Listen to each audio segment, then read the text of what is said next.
Si orinabas mucho, era porque estabas haciendo ruidos. Así lo manejaban en ese tiempo.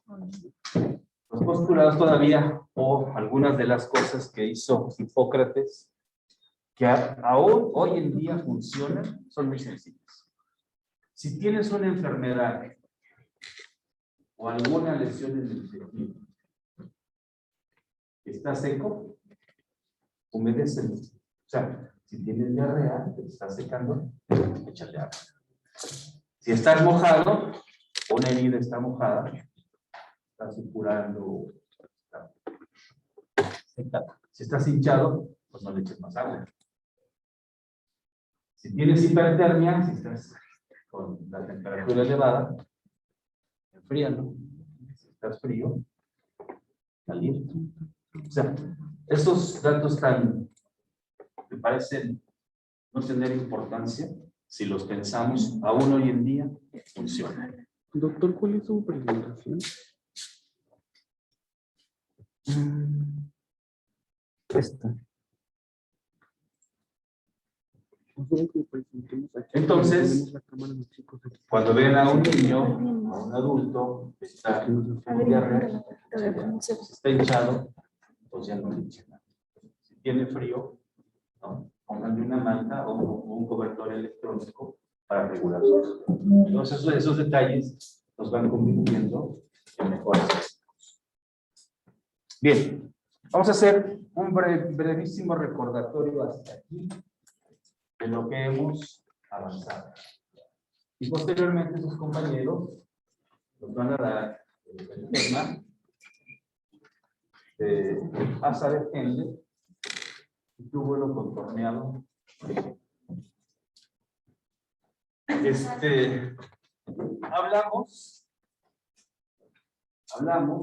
Hicimos una estructura imaginaria de cómo eran nuestras neuronas. Y dijimos que hay una cosa que se llama arteriola aferente. ¿De dónde viene la arteriola?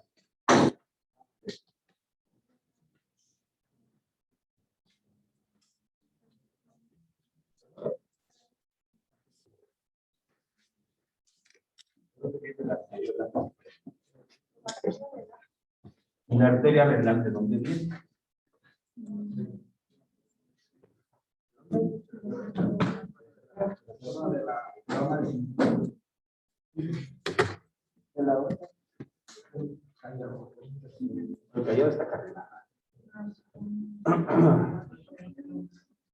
Viene de la aorta, ¿verdad? Entonces, la aorta es un vaso choncho, así grandote. ¿Alguien ha visto una aorta? En la verdad. Pero bueno, es un vaso así choncho. Y luego viene la arteria renal. Y ya dijimos que del gasto cardíaco, el riñón tiene su flujo sanguíneo.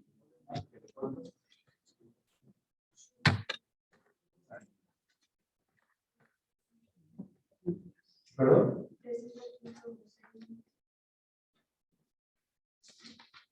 ¿No de acuerdo? 1200, ¿verdad? Pero no es por cada riñón, ¿verdad? Son la micha y micha, como dicen por ahí, ¿no? Otro mito que se les tiene que quitar, porque en algún momento lo van a escuchar, que el paciente o el familiar te va a decir, y está enfermo de uno de los dos riñones. Te lo va a decir. En el caso de la diabetes y la hipertensión, no te dice la diabetes. A ver, primero te daña tu riñón derecho y luego tu riñón izquierdo. O sea, la diabetes es como, y la hipertensión es como muchos, ¿no? Es pisan parejo. No, no importa, ¿no? Entonces, ese es otro mito. ¿Por qué es importante saber de dónde viene la circulación renal? Porque si tú vas a ser donador de riñón, tú sabes que cada riñón tiene una arteria, pero hay personas que nacen con 2 o hasta 3 arterias. Entonces, técnicamente, es mucho más fácil operar una arteria que 2 o 3 arterias. Bien. Después dijimos que viene la arteriola eferente. ¿Hacia dónde va la arteriola eferente y en qué se convierte? El referente va a ser la capilar, no, ¿Sí? capilar. Peritubular. ¿Y luego?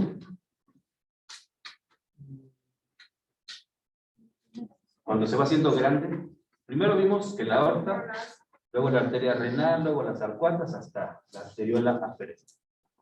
Ahora sale la eferente, se convierte en el capilar peritubular, y luego, ¿a dónde se va? ¿En qué se convierte? ¿Cómo?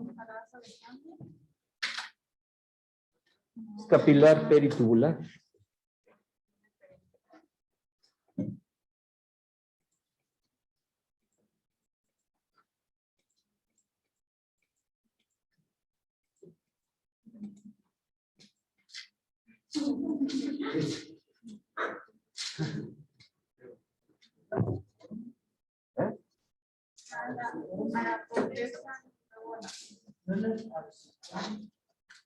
¿En qué se convierte, jóvenes? Ya va la sangre de salida. ¿En qué? En vena. ¿Eh? ¿Cómo hay que pensar? Se convierte en la vena renal.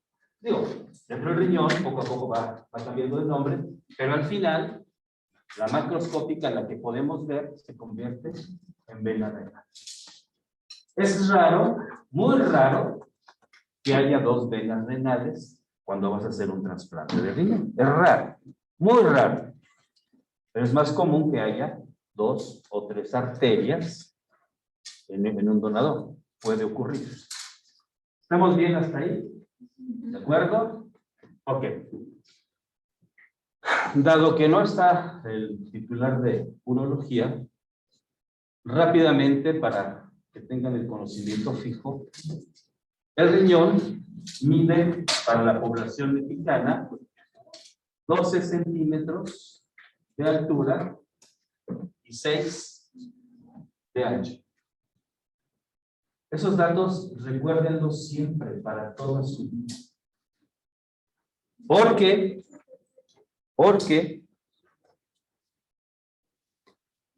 cuando pides un ultrasonido para los riñones, si te lo reportan que un riñón mide 7 centímetros y otro mide 12 centímetros, ¿qué piensan? ¿Perdón? A ver, alce la mano a uno y díganme. Háganle fuerte porque ya tengo esclerosis. Dime. Fuerte, fuerte. Alguno esté atrofiado. ¿Por qué causa se atrofia un riñón? ¿La presión alta o padecer diabetes? ¿Por otra anomalía? Pero es lo que estamos diciendo. Y la diabetes te dice, voy a dañar primero el izquierdo y luego el derecho. Pero puede ser una malformación congénita. Puede ser una malformación congénita. Pudiera ser. ¿Qué más? Es importante esto porque al riñón hay que buscarle todos los recovecos para poder hacer un diagnóstico.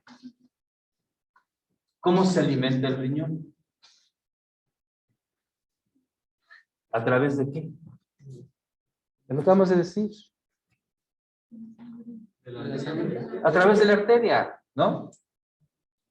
No puede ser que una de las arterias del riñón, no estamos hablando arteriolas, aferente ni nada de eso, arterias, tenga un diámetro menor y la otra tenga un diámetro mayor.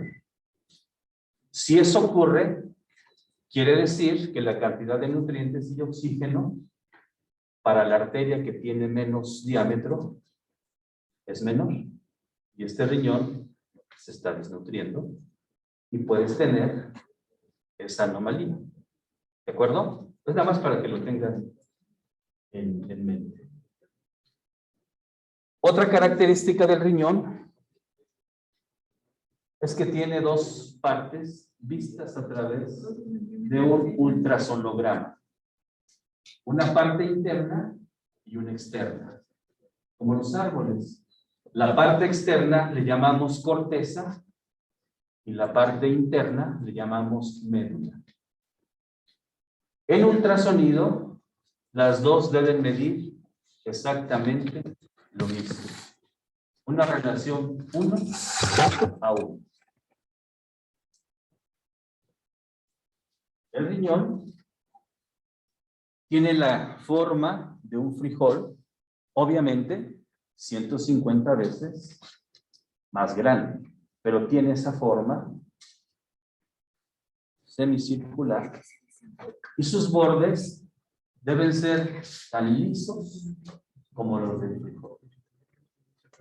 Doctor, Los tres datos. es Yo que creo que sí en vamos línea a, no ven nada. porque- vamos a tener que pasarnos la presentación porque no ven nada los chicos. Jóvenes, están en su computadora.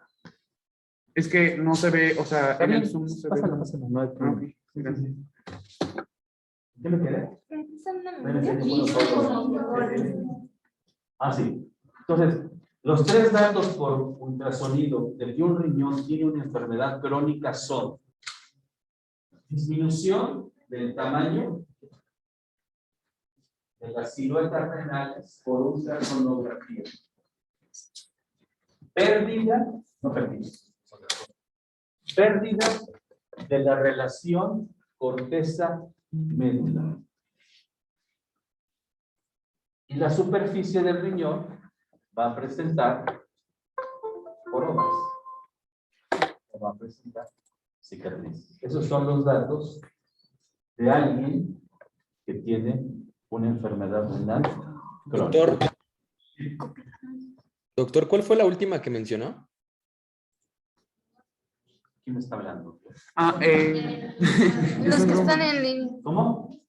A ver, los datos ultrasonográficos de una enfermedad renal crónica son disminución del tamaño de las siluetas renales, pérdida de la relación córtico-medular o corteza-médula. Y el último, los bordes del riñón son tan lisos como los de un frijol, pero cuando hay una inflamación crónica aparecen circunvoluciones o jorobas. Son los tres datos que nos hablan de una enfermedad renal crónica. ¿De acuerdo? Bien.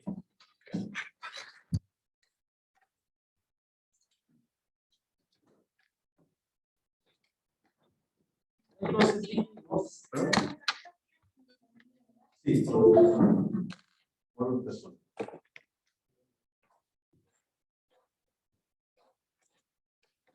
Entonces dijimos que el flujo sanguíneo renal es aproximadamente unos 600-650 mililitros por cada riñón.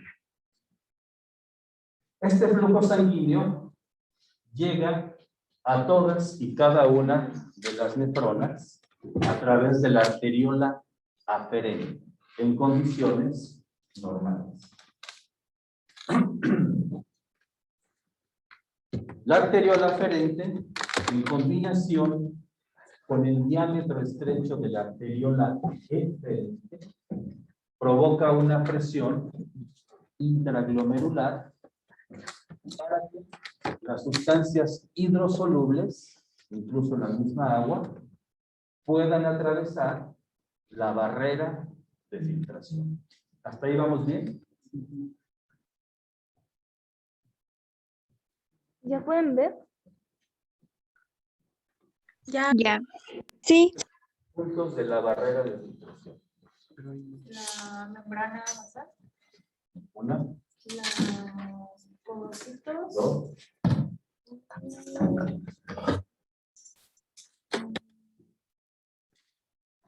la-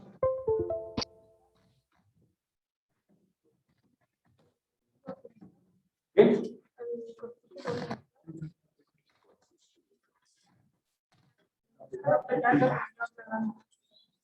A estas alturas ya lo deberíamos saber bien. listo, doctor. ¿Por qué me interesa que sepan esto? Porque cada una de las enfermedades renales puede afectar estas estructuras, desde el capilar, la membrana basal y los podocitos.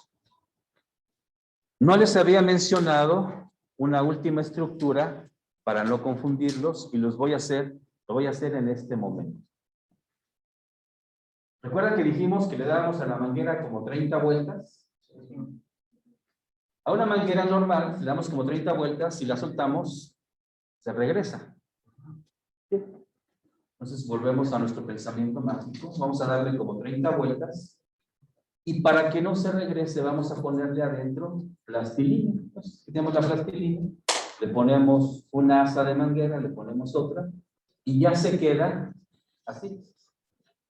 A esa plastilina le vamos a llamar de hoy en adelante y para siempre mesangia. Mesangia o matriz mesangial. Obviamente, la plastilina no es eterna y se va degradando. Pero para eso, para evitar estarle poniendo, yo le voy a inventar unas células que no me voy a quebrar la cabeza y le voy a poner de nombre células mesangiales que van a producir matriz mesangial eterna.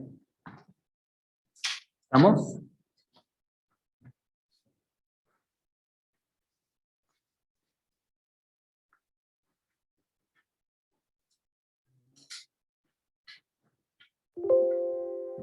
¿Dónde le? Con estas listas. Sí, con eso.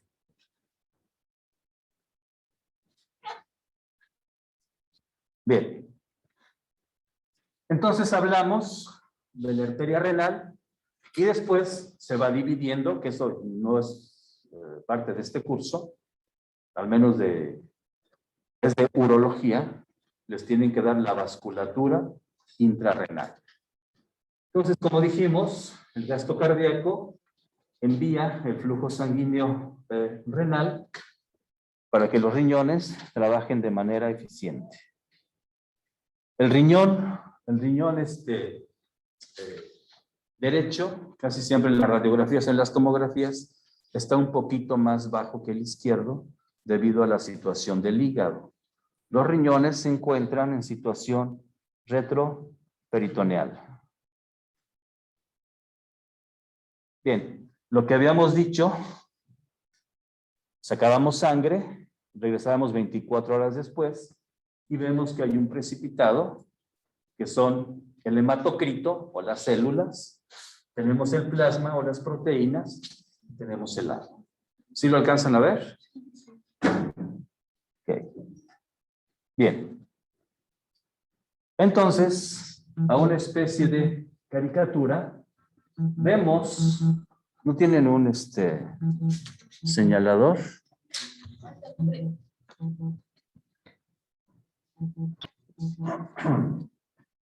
Bueno, en la parte de arriba vemos que en esta caricatura se partió el vaso sanguíneo, el capilar glomerular, y vemos allá al fondo los orificios o las fenestraciones, y vemos que las proteínas no pasan ni los elementos sanguíneos, están separados. Estamos hablando de condiciones fisiológicas normales.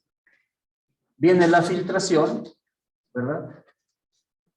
Y aquí el túbulo está reabsorbiendo, pero también hay una secreción. Estamos hablando de el túbulo proximal, que ayer hablamos del borde en cepillo del túbulo proximal, y esta ya es una fotografía real en microscopio de cómo se ve un túbulo proximal en una biopsia de riñón. Obviamente ha aumentado miles de veces. El núcleo celular, la membrana basal en blanco, las vellosidades y la luz tubular. Hasta ahí vamos bien. Dijimos entonces que las funciones del túbulo proximal, a manera de resumen, es la absorción de la luz tubular a través de transportadores acoplados a sodio, sodio glucosa, sodio aminoácidos, citrato o fosfato de sodio, y que aquí hay una bomba que se llama la bomba sodio-potasio ATPase. Esta bomba, el sodio que el sodio que entra de la luz, que es reabsorbido, llega a la célula, pero esta bomba intercambia 3 sodios y mete 2 potasios. Otro dato que les voy a dar de hoy en adelante y para siempre. Hay 2 iones o 2 elementos que siempre van a estar compitiendo y siempre tienen que estar en equilibrio. Uno de ellos es el sodio y otro es el potasio. El potasio mantiene la osmolaridad dentro de las células y el sodio se encarga de que esta osmolaridad esté fuera de las células, teniendo siempre un equilibrio. ¿Hasta ahí lo entendemos bien? Bien.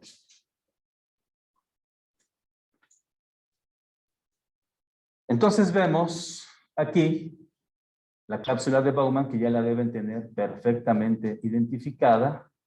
Vemos nuestro capilar glomerular.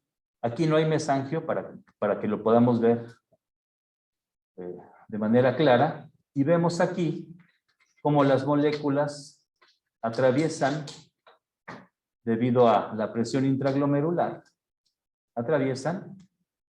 pasan al túbulo contorneado proximal y se reduce el volumen que cae 1/3. Entonces, la sangre va a seguir este camino a través de la arteriola eferente. ¿Qué va a pasar con esta sangre cuando sale después que ha dejado gran parte del agua y de los productos de desecho que lleva? Esto es bien importante para cuando veamos síndrome nefrótico. Esta sangre que llegó aquí, que estaba diluida porque todavía tenía mucha agua, cuando sale aquí a la arteriola eferente, va a estar más contraída o va a estar más concentrada. ¿Por qué? Porque aquí se filtró el agua. ¿Sí lo entendemos? Claramente, ¿no? Entonces,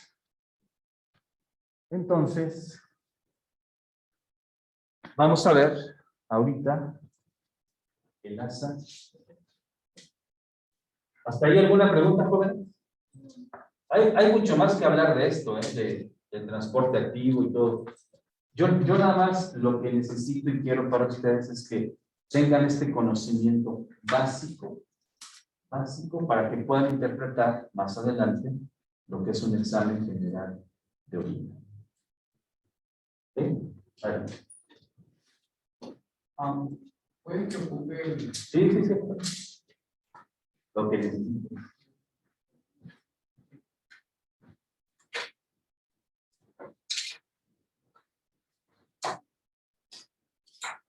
¿Sí se entendió? Porque luego les pregunto y todavía no nada.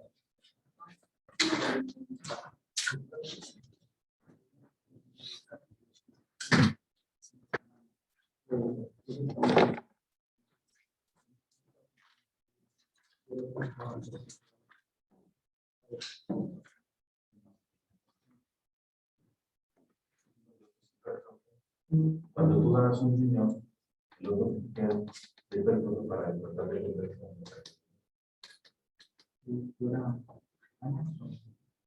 ya hablaremos de donador y de receptor.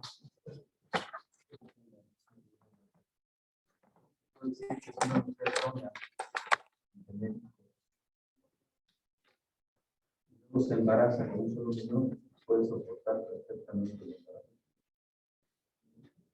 Hay una planta, a pesar de estar tomando los riñones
Adelante.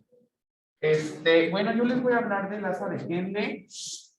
Y bueno, a grandes rasgos, esta es el asa de Henle. Tiene forma como de horquilla o de U. Y bueno, básicamente va a conectar el túbulo contorneado proximal con el distal. A grandes rasgos, el asa de Henle sirve para la concentración de la orina. Y bueno, ¿cómo se da este proceso? Bueno, primeramente el asa de Henle tiene como, por así decirlo, una rama descendente.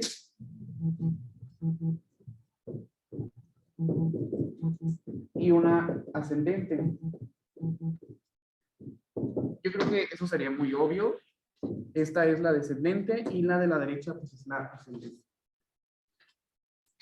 Bueno, como ya lo había explicado, desempeña un papel importante en la concentración de orina. Y bueno, otro dato es que la capacidad de concentrar orina depende de la longitud que tenga el asa. Proporciona el medio osmótico.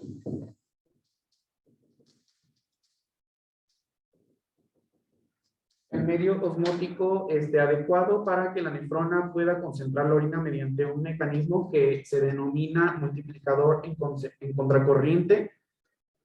Suena un poco difícil, pero para no complicarles mucho, es el que utiliza bombas iónicas en médula para absorber los iones de la orina. Y bueno, como ya les había dicho, tiene una porción descendente y una ascendente. Y bueno, la descendente tiene la propiedad de que es permeable al agua.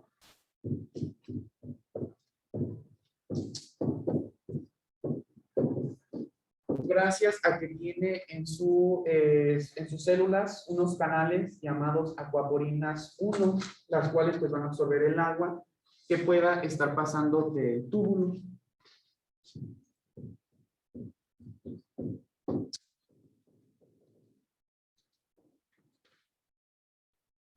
Y bueno, después de que ya se absorbió el agua, gracias a las acuaporinas 1,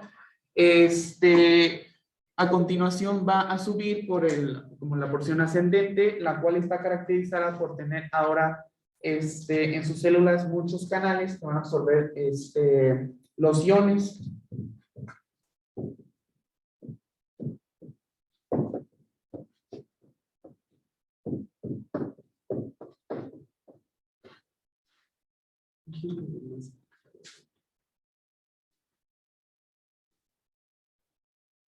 Okay. Debemos tener en cuenta que en su porción ascendente se va a absorber aproximadamente el 20% del agua que ya se tenía previamente del túbulo proximal contorneado.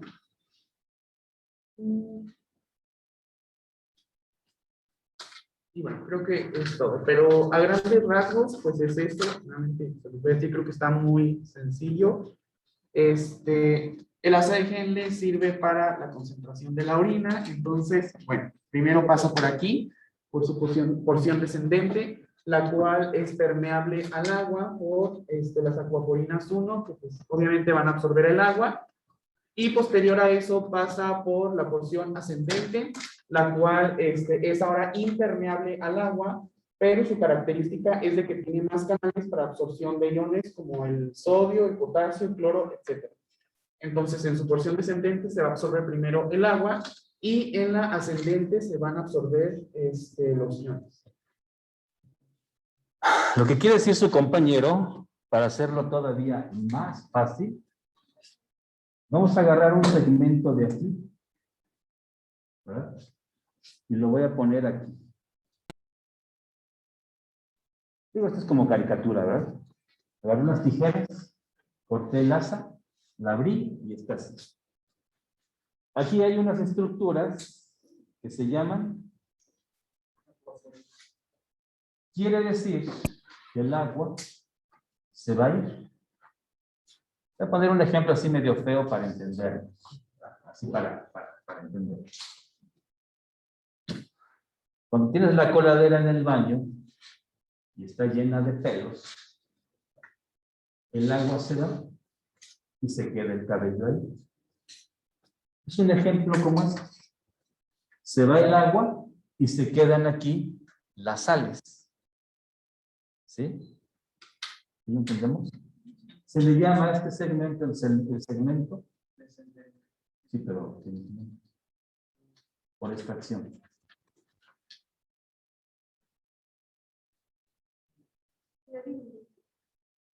¿Diluyente? O concentrador. Porque hay menos agua, ¿no?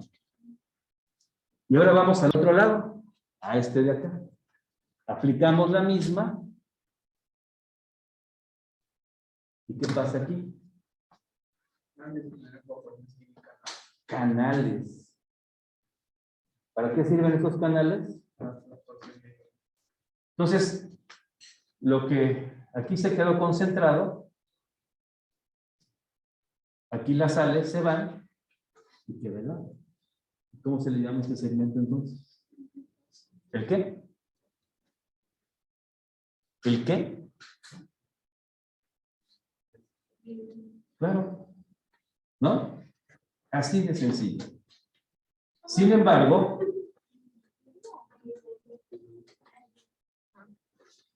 ¿te preguntabas algo? Sí, ¿y cómo le dije que se llama el segmento? Pero ya me dijeron que... Segmento dilutor. Se está trabajando en encontrar medicamentos que puedan bloquear las acuaporinas para utilizarlos como acuaréticos. Así como los diuréticos, se está trabajando en buscar un medicamento acuarético. ¿Dónde actúan los diuréticos de asa? ¿No leíste? Bueno, mañana nos dices. ¿Cuáles son los diuréticos de asa? ¿Y cómo llegan? Aquí hay un transportador. Es el que vas a ver. ¿Y cómo actúa? El diurético y el fármaco más vendido en toda la historia de la medicina es uno que se llama furosemida. Sí lo conocen, ¿no? Lasix. Lasix. Cuando ven a los hospitales, pregúntenle a las enfermeras, pásale furosemida. Y todas las enfermeras de todos los hospitales del país quiere que le pase Laxis, ¿no? Y no se llama Laxis, es Lasix. Doble S, I y X al final.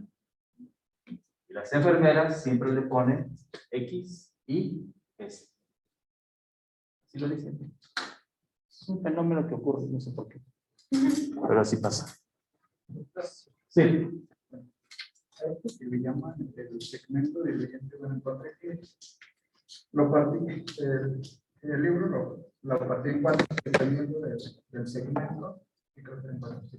En el segmento 1 no teníamos prolongaciones, en el segmento 2 sí teníamos prolongaciones, en el segmento 3 creo que ya no había tantas prolongaciones, y en el segmento 4 ya estaba, ya había muchas prolongaciones. En el segmento 4 sería el segmento diluyente que llamamos. Podemos hablar un semestre de los mecanismos de contracorriente que ocurren en cada segmento de aquí por técnicas de micropunción, teniendo en cuenta que por aquí pasan los capilares peritubulares y aparte está el intersticio y los mecanismos de contracorriente. Pero esto es para residencia médica.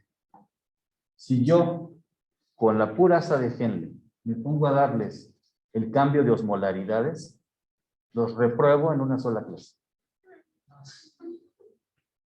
Así de sencillo. Véanlo, ustedes véanlo. Vean la asa de Henle, vean ahí los dibujos, cómo están 800 milimoles y todo eso. En realidad, para su práctica médica que van a utilizar, es el diurético.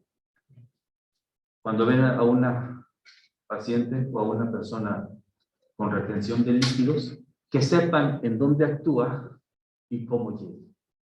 Para mí es más importante eso ahora que vayan a hacer el servicio social, que conozcan el mecanismo de contracorriente. Ahora, que si desde ahora te gusta la nefro, pues eso cuando llegues al R1 de nefro, vas a ser, como dicen los jóvenes, vas a ser bien pro. Vas a ser, joder, ¿sabes el mecanismo de contracorriente? Joder. Vas a ser de los, si vas a hacer nefro, si no, no tiene caso que sepas todo esto. Pero tiene mucho que sepas cómo utilizar los diuréticos. Es para eso. Entonces, una pequeña historia de la furosemida, cómo llega y cómo actúa. ¿De acuerdo? Bien. Entonces, en resumen, así a grandes rasgos, lo que quiero que ustedes sepan, con lo que se queden, este es el segmento concentrador, es el dilutor. ¿De acuerdo? ¿Sí vamos bien? Bien. ¿Quién más iba a...?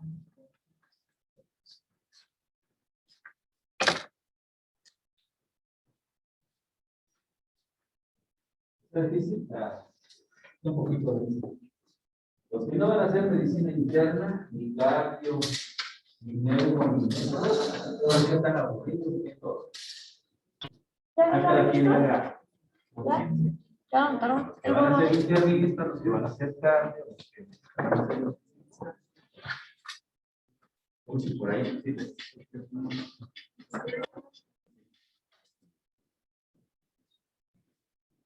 ¿Ya lo bueno? Ahí sí. Esto es un poquito árido, pero ya viene la parte más interesante.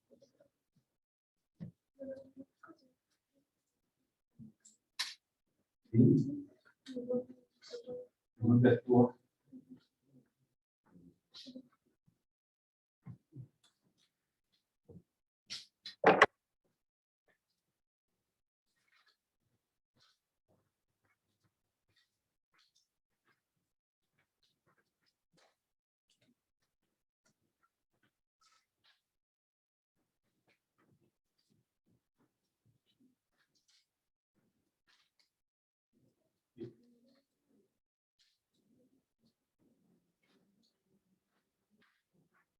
¿Claro?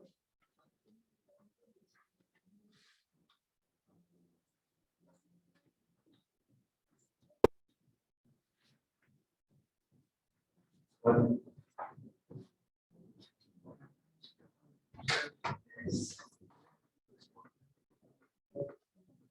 No. A ver, jóvenes, antes de continuar, vamos a poner un concepto que creo que es lo que nos está faltando. Voy a poner aquí el ejemplo de unos ojitos pispiretos, ¿no? Hay dos vías por las que una sustancia atraviesa de la luz a las células o al intersticio. Y en muchas células del organismo, también en las del intestino es muy similar, así ocurre. Es una vía que atraviesa la célula y una vía que está entre célula y célula. Vamos a llamarle la vía. Dicen que la medicina es difícil, pero es... ¿Qué nombre le ponemos al mecanismo que atraviesa la célula? ¿Intra? Extra. ¿Extra? ¿Transcelular? Así de sencillo. Y entre célula y célula, intercelular, o le llaman más elegantemente la vía paracelular. Paracelular. Generalmente son canales y aquí son transportadores. Así de sencillo. Para muchas células así ocurre. Entonces, para no confundirnos, transportadores y canales. Esto es lo que manejan los túbulos. Ahora sí. Adelante.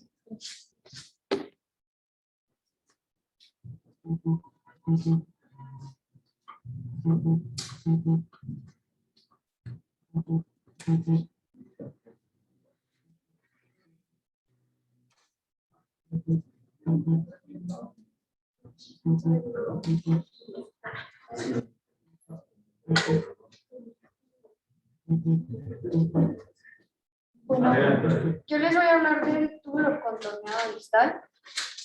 Este, como lo enseñé aquí, inicia después de la asa ascendente de Henle y va a terminar en los túbulos colectores. Estos serían los túbulos colectores. Para entenderlo, lo primero, a este entran de 9 a 18 litros de líquido. De esos 9 a 18 litros de líquido, aproximadamente se recuperan 10 litros de ese líquido. Lo demás se va a pasar a túbulo colector. De esto, lo diferente con el túbulo contorneado proximal es que el túbulo contorneado tiene el borde de cepillo. En cambio, este no lo va a tener. Si ven, estas son las células cuboides, no tienen peritos, vellosidades, porque pues no tiene ese borde de cepillo. Por lo que va a ser mucho más permeable. Tiene una parte inicial y una parte final. Bueno, porción inicial, porción. Cada una pues tiene su respectivo función que ahorita les voy a comentar. Nada más para que sepan, el centro pues es la luz tubular, para poderlo explicar más fácil. En la parte inicial se encuentra la mácula densa.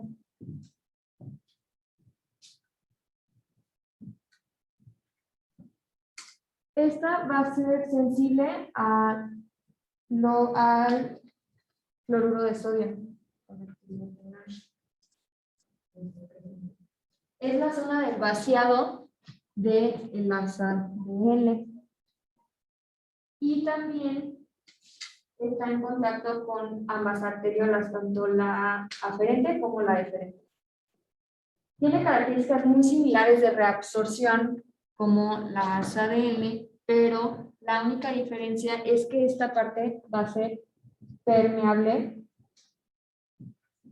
a agua y a urea.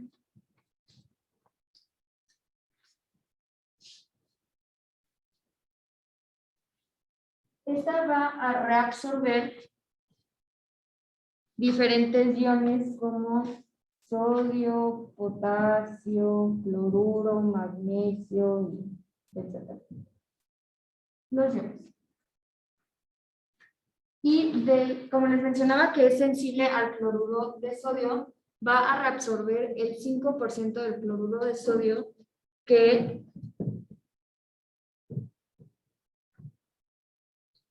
al cloruro de sodio que entra a esta porción. Esta parte va a servir como control y retroalimentación tanto del flujo sanguíneo como del filtrado glomerular.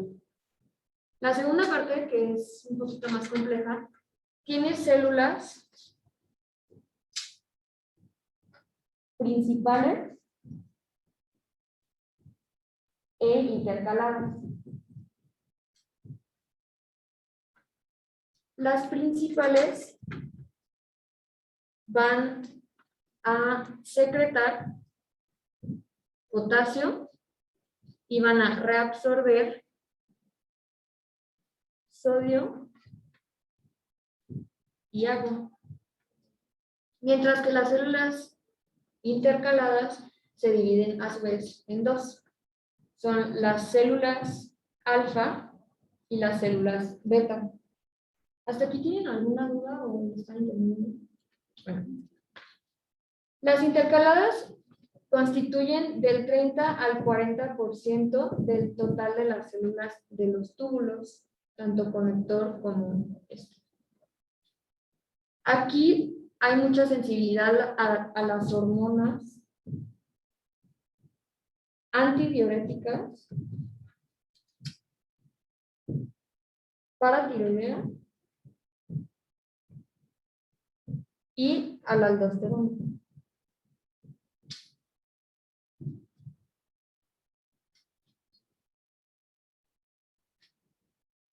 Estas células, la alfa y la beta, van a regular el ácido-base. Van a hacer la regulación ácido-base. Una va a ser alcalina y la otra va a ser alcalosis. Las betas hacen alcalosis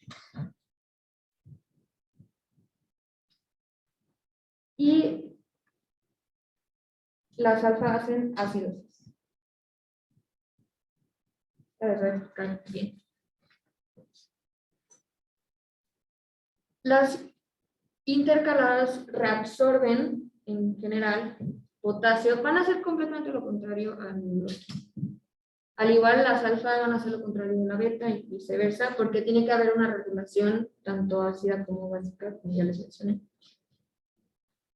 Reabsorben potasio y secretan hidrógeno. Las alfa secretan iones de potasio, de hidrógeno, y las beta pues los van a sacar.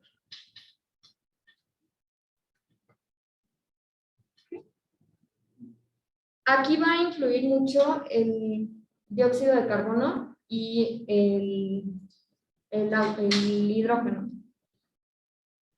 Para entenderlo un poquito mejor, lo voy a hacer de este lado.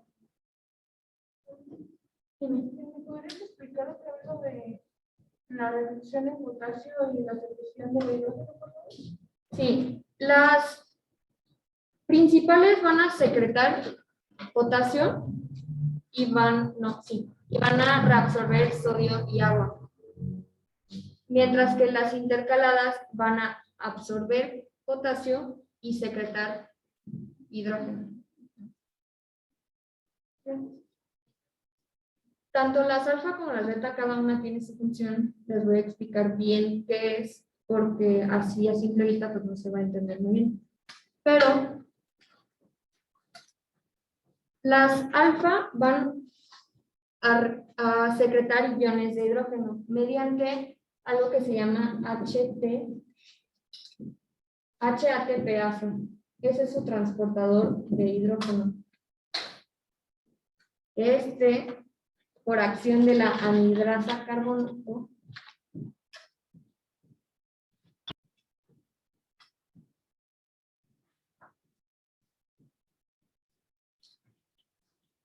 sobre el H2O y el dióxido de carbono, van a formar el ácido carbonato, que después se va a separar en hidrógeno y en dióxido de carbono. A ver, creo que lo estamos perdiendo. Sí, un poco. A ver, espérenme, déjenme acomodar. Bueno, ya. Como decía por ahí, Ya. Esto lo estoy explicando para que puedan entender la función que hace el alfa y la función que hace beta. Como les menciono, es un regulador de ácido-base. Entonces, por cada dióxido de carbono, perdón. No. Espérense. Ya ahora sí. Por cada hidrógeno se va a quedar un dióxido de carbono que va a se va a absorber para la acidosis. Y en cambio, en las beta, se va a secretar y se va a absorber hidrógeno para la alcalosis. O sea, esta es la función que va a realizar. Se van a disociar por el ácido A ver. carbonato. Hay un transportador ahí, Sí, muy importante, el HATPasa. que también es sensible a un diurético, Sí. a las tiacinas. Entonces, vamos a dejarle hoy aquí. Necesito que cheques bien ese transportador de las tiacidas, que es otro tipo de diurético que van a utilizar. Sabiendo utilizarlo, les va a dar a ganar mucho dinero. Hay un diurético para el túbulo contorneado proximal, un diurético para el asa de Henle que vamos a ver mañana, que es la furosemida, y hay otro para el distal, y hay otro para el colector, algunos ahorradores de potasio. Es bien importante no meterse tanto en química, sino en la función. Hay transportadores porque tenemos algunas anomalías genéticas donde el paciente pierde potasio y es debido a un error en el transportador, como el de acá. ¿Se acuerdan del síndrome que les dije acá de qué? Fanconi. Aquí está el síndrome de Bartter y el síndrome de Jeter. Pero si no conocemos cómo funcionan los transportadores, no vamos a poder hacer un diagnóstico más adelante. ¿De acuerdo? Entonces, tarde mañana, del transportador, diurético tiacidas, ¿verdad? Y tocaste un punto muy importante. Ese punto, sí o sí, lo que vayan a estudiar, pediatría, terapia intensiva, cardio, se lo tienen que saber sí o sí. Es el sistema renina, angiotensina, aldosterona. Se lo tienen que saber sí o sí. El área que vayan a escoger, se lo tienen, hasta derma, se lo tienen que saber. ¿Quién no lo dice? Renina, angiotensina, aldosterona, mañana. ¿Lo lees? ¿Sí? ¿Lo lees? Lo peor es que me dicen que mañana No nos dejaron, bueno, agendar alguna clase porque se supone que ya teníamos 2 y nos dijeron que no.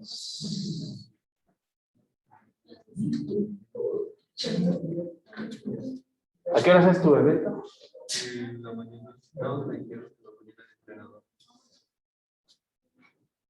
Bueno. Es que en la mañana nos van a hacer como pruebas físicas.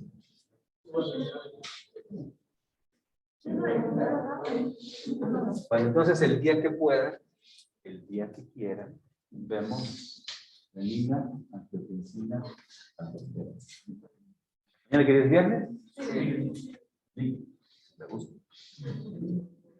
Entonces, pero tienes que aprender de memoria. Lo estudias en estos días, porque va a ser el lunes. Lo estudias en estos días. No hay que llevar computadora, no hay que llevar papelito. Lo estudias en estos días, lo hablas en tu casa y vienes y lo presentas. Así se hacen las conferencias médicas. Ahorita tienen que ir aprendiendo. Eso, ¿van bien? Igual, mañana vemos, o el lunes, vemos distal y vemos el azar. Con los diuréticos, ¿ok? Y así, ¿no? El más común es la furosemida. Entonces, el lunes podría, de 11 a 12 está marcado, no sé. Ya es, en la mañana es el único horario disponible. Ah, bueno, este es el mío acá, ¿verdad? ¿De cómo ¿A las de- 11 de la mañana? de 11